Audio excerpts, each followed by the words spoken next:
Laura Morton is a multiple New York Times best-selling author, entrepreneur, mom, philanthropist, and concentrated hustler. But she's so much more than that. I've written over 50 books with a variety of personalities, and I think you might recognize some of the people up there. When I work with somebody, I write in first person, so I write as them. I've been rock stars, I've been politicians, reality stars, child stars, morning show hosts from competing networks. I've even been a bounty hunter with a mullet. I've been kidnapped. I've been a top male supermodel.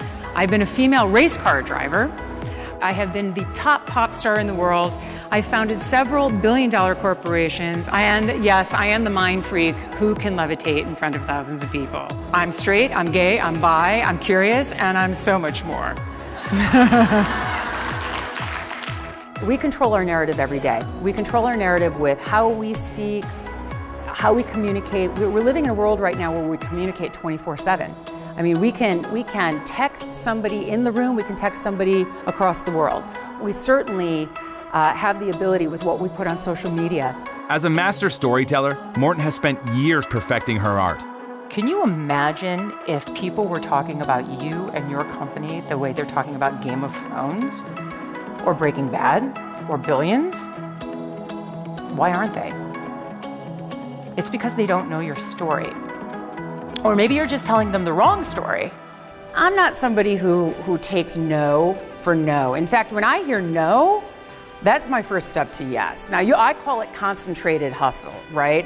I'm motivated by insult. Tell me no, and I'm going to prove to you I can do it. Robin made a reference to this, right? So I said to Jen, listen, I've been working as a producer in LA long enough. I know how to go out and sell something. I'll go out and I'll sell this book. And she said, I'm with you. I'm right behind you. You go do that. So I did. I went out and I sold that book for $350,000. Having worked with some of the most successful and creative people on the planet, Morton has been their voice, their sounding board, their collaborator, and guide.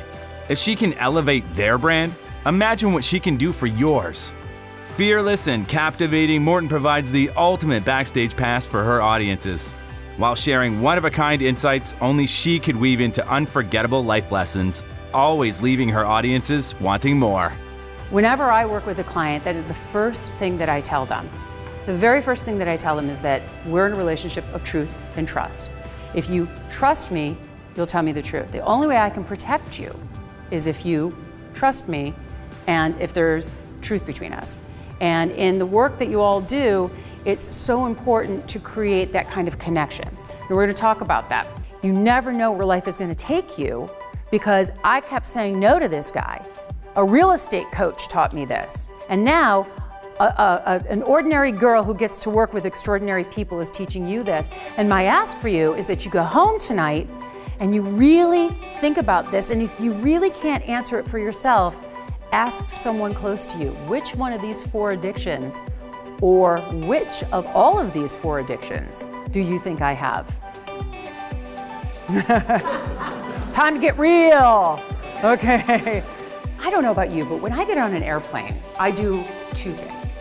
1, I wipe down the area that I'm sitting in with an antibacterial wipe.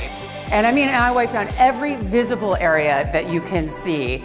And the person sitting next to me probably thinks that I'm like a Howie Mandel germphobe, okay? And they check me out like I'm a little cray-cray. And the other thing that I do is I very rarely tell the person sitting next to me what I do for a living. If the topic should come up, I generally tell them I work for the IRS, because that really quickly shuts down the conversation. Fear is the greatest hurdle that holds most of us back in life, but especially young girls. Why? Because they grow up to become fearful women. Women who won't speak their mind, women who won't raise their hand, women who won't ask for a raise, won't ask for a job, won't share their great ideas around the conference room table, and women who will refuse to lean in. And you know what? That little girl is not going to be one of those women, I assure you of that.